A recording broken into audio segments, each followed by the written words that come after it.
stories it does, with different details and timeline actually in each. I'd actually like to read it through one more time, and maybe we can leave it on the screen so that we have an extra chance to let this particular passage with its details and its focus sink in just a little bit more. It was now 2 days before the Passover and the feast of the unleavened bread. The chief priests and the scribes were seeking how they might seize him by stealth or treachery and kill him. For they said not at the feast, lest there be a disturbance or riot of the people. And when he was at Bethany, in the house of Simon the leper, as he sat at table, a woman came with an alabaster jar of ointment of pure, very costly nard. She broke the alabaster jar and poured it over his head. Now there were some who were angry among themselves, saying, "Why has this waste of ointment occurred? For this ointment could be sold for over 300 denarii, and the money given to the poor." And they were indignant with her. But Jesus said, "Leave her. Why do you cause her trouble? She has done a good work to me. You always have the poor with you, and whenever you wish, you can do good to them. But me you do not always have. What she had, she did. She anointed my body beforehand for burial. Truly, and I tell you, wherever the gospel or good news is proclaimed in all the world, what this woman did will be spoken of as a memorial of her." And Judas Iscariot, one of the 12, went to the chief priests that he might betray him. And upon hearing, they rejoiced and promised to give him silver. And he sought an opportunity to betray him. So I begin today by asking your forbearance as we leap way ahead in both the lectionary text and the liturgical season for this week's sermon. I pray that you will remain open as my case unfolds. Because even though right now we're supposed to be basking in the glow of the Transfiguration, partying with our Mardi Gras beads, and putting on our pants with elastic waists for pancakes on Shrove Tuesday, I think this text has an important word of grace for this community this week, before we enter into Ash Wednesday and our various Lenten practices. As I said, and you heard, the text is well past Ash Wednesday. Jesus has already entered into Jerusalem with great fanfare. Here he's staying in Bethany, which is just 1.5 miles east of Jerusalem. Really, it's a suburb. He's been trying to tell his disciples about the looming crucifixion and the promise of resurrection, but that message hasn't sunk in. Instead, they're still flying pretty high from the popular reception they got entering the city. They're also staying at the home of someone Jesus presumably healed, Simon the leper. So they've got tangible evidence in front of them of the good work they've been a part of. It makes sense then that they're full of passion, energy, and awareness for their work among the poor, because that had been such a central part of Jesus' ministry, of their ministry.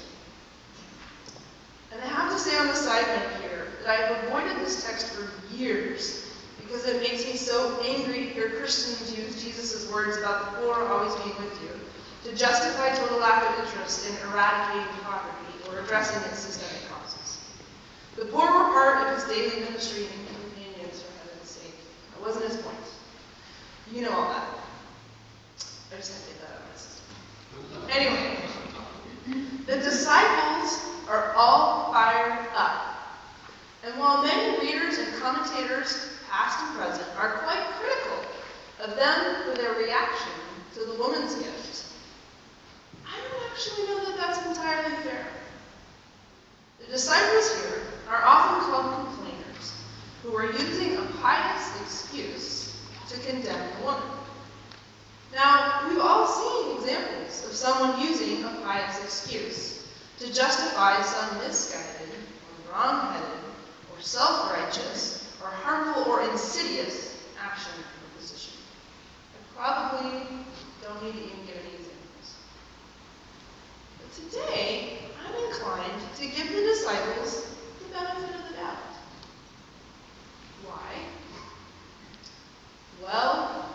for selfish reasons, really. Because when I survey the players in this drama, I suspect I and we perhaps most fit into the mold of these protesting disciples. Seriously, we know the importance of justice and compassion ministries in our bones. In fact, I don't know any other church, they're likely out there but I don't know them, who would literally risk institutional death rather than stop giving money that expresses their mission, ministry, and identity the way our church continuously chooses to do. Think about it. If someone, a stranger, walked in here and offered, actually took over and dropped a year's salary, no matter what socioeconomic income bracket that represented, a year's salary on a one-time, fleeting gesture to the glory and honor of God, we would likely all raise our eyebrows. And probably do more than grumble a little bit. And quite possibly for a good reason. But this is why I think it might be important for us to explore this passage and listen more deeply to how Jesus responds. Because we've already established that his point isn't that wasteful, self-indulgent spending is perfectly appropriate in a hurting world. There's clearly something else going on here. So we're cutting the disciples some slack for today. Because maybe we can relate to their passionate commitment to ministries they know make concrete differences in people's lives. Ministries they've intensely engaged with Jesus for 3 long years. And I think it likely was seemingly a bit out of character for Jesus, who called for simplicity and who really did care most for the poor around him. But we also know that the disciples missed something important in this moment, as they've been missing Jesus' previous clues. In their outward focus, in their intensity, and maybe a little bit of self-righteousness about the good ministry they've been doing, they missed something sacred, something holy, something simple, something nourishing, something healing. Now, some suggest that Mark highlights the protesting disciples as figures who don't adequately recognize the value of Jesus' life and person, in contrast to the woman whose expansive gift clearly does recognize Jesus' value. I think there's likely some truth there. See, everybody in this text has an agenda. The chief priests and scribes of the first verse are actively making plans to murder Jesus in the most public, painful, horrific way possible. That agenda, clear enough. The disciples' agenda, as we've already noted, is to continue on with their life-giving ministry. Judas, even though the text doesn't explicitly say that Jesus' acceptance of the woman's gift provided the rationale for his betrayal, it was clearly his agenda by the end of this story. Even Jesus has an agenda. He deliberately entered Jerusalem, knowing full well the outcome of that path. He knows suffering looms for himself and for his followers. Everyone is also really tense in this passage. Have you ever noticed that agendas tend to produce tension?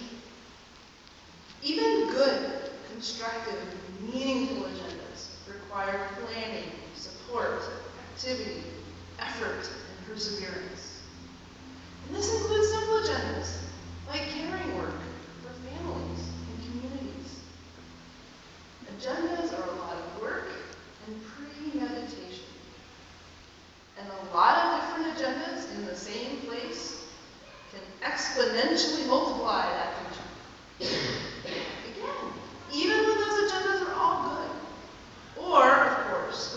more often the case when the multiple agendas, like humans, are a complicated mixture of healthy and unhealthy, constructive and peace. Regardless, tension abounds. Only the woman with the alabaster jar seems unencumbered by any agenda. As far as we are told, she acts for pure, compulsive generosity and appreciation for the life and person of Jesus. She and Jesus together create this vision, this moment of calm. In the midst of the competing agendas and resulting tension swirling around them, she never utters a word. Even though Jesus says her act will be memorialized, her silence adds to this oasis of peaceful tranquility. Even though the scene was actually likely anything but silent. But if we can be still enough to take it in, her gift is a multi-sensory experience. It's a gift of touch. Imagine a hand on your neck, steadying your head, as oil gently trickles down your scalp. Maybe you can smell the perfume of the nard, we'll see with allergies on the tree, which was an extravagance quite difficult for us to comprehend. We're used to sanitized worlds, deodorants, and air fresheners, to say nothing of Britney Spears' latest fragrance. But this was different. This was utter decadence. One of the most powerful truths of the Incarnation is that it honors embodiment. This woman's act honored Jesus' body in a powerful way. She recognized him as a body who had taught, healed, preached, mentored, challenged, exhorted, and poured himself fully into his ministry. And she recognized, on some level, a body who would suffer imminently in unimaginable ways. Her act of anointing soothed that body, provided some respite for his soul, eased the tension of the heavy load he carried in his shoulders, even if only for a moment. I know it sounds cheesy, but the metaphor of a spiritual bubble bath is what keeps coming in my mind. Here's the thing about how Mark describes discipleship. In his ministry, Jesus points disciples and readers to God and reveals God to us in his very person. So this story is a profound reminder that even though Jesus is fully present in all our ministries and all of our faithful agendas, there is also a time to still those agendas and focus our attention entirely on celebrating the goodness of God in simple, lavish ways. But for Mark, there's more to discipleship. Jesus also serves as a model for how we can walk a faithful path of discipleship. We are called to emulate him. And this is really why I wanted to preach this text to you today, before Lent begins. See, church tradition has often encouraged us to give something up for Lent. While, in my experience and observation, these practices often turn into exercises of deprivation, chocolate, alcohol, soda, that take so much effort, there's not really much mental energy left for spiritual growth, I do realize the important theological and spiritual intent of that. To exercise self-discipline, so that things or habits of this earth don't become disproportionately important to us, particularly at the expense of meaningful spiritual relationships and practice. I get that.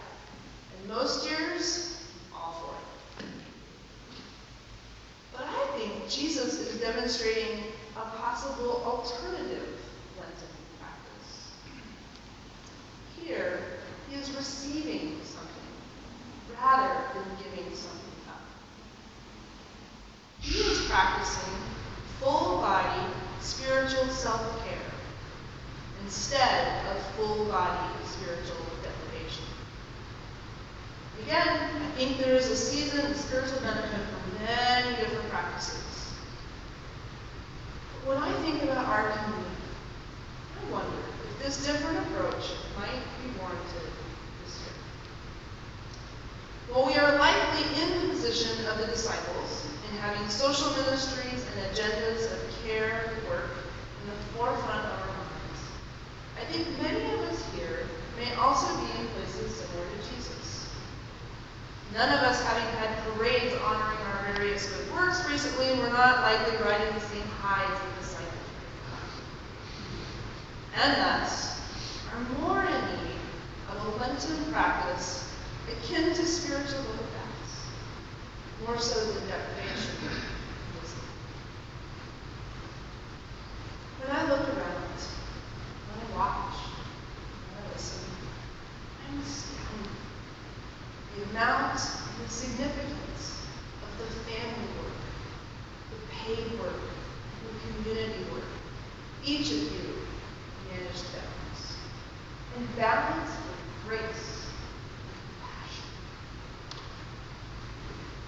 But I think you get tired. I think you are tired. Even as you keep on keeping on, amidst the frustrations, challenges, joys, sorrows, hopes, and disappointments. So I don't actually think you need to be reminded on Ash Wednesday that death is a part of life. We've walked there recently. Nor am I convinced we need to be reminded that the life of discipleship is difficult. You live it day in, day out, year after year. What I see of your lives is humbling and inspiring, and I know that I see only a fraction of what each of you do. So, what if you were to find a Lenten practice that feels extravagant and relatively agenda-free? Something that even makes you feel vulnerable to criticism for not using time or resources to absolute maximum efficiency in efforts of justice or care. A task delegated or left undone. Saying no. Even if that has real consequences, and it would have been a good, faithful work. An extra playdate scheduled at someone else's house. A friend or family who will love your loved one while you give yourself an extra break. And in those spaces, however brief, let go and find your practice that is life-giving and honors you. Your life. A practice that gives you energy and renewal throughout Lent so that we can walk in something with Jesus. And I'm not advocating that we ignore Lent this year. I want us to observe its rhythms and take in the fullness of these last days of Jesus' ministry on earth. And we will, together. And I know you're not going to stop doing your good works throughout this time. What does it look like? Feel like? Taste like? Smell like? To have authentic, decadent moments of rest and renewal in God's lavish love in the midst of the difficult path of salvation. As Jesus says, the demands of care, love, justice will continue to press us, and we will continue to respond faithfully. But each of our lives is sacred and special and final.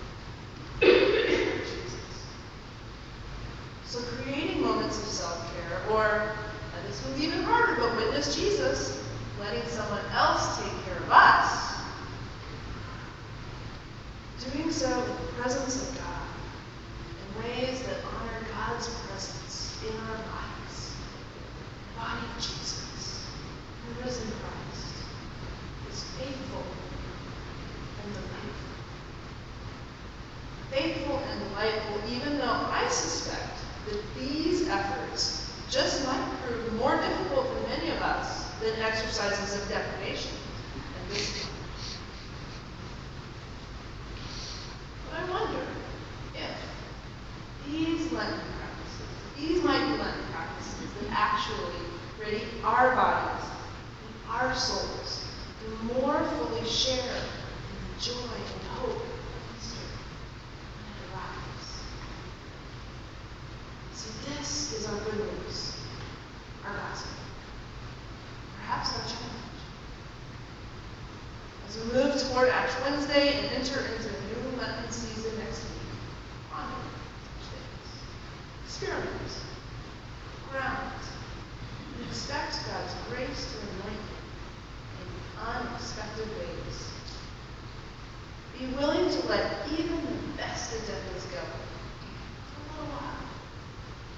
Who knows what sorts of spiritual experiences or renewal we may have if all our senses are expectant, even in the midst of our daily commitments and realities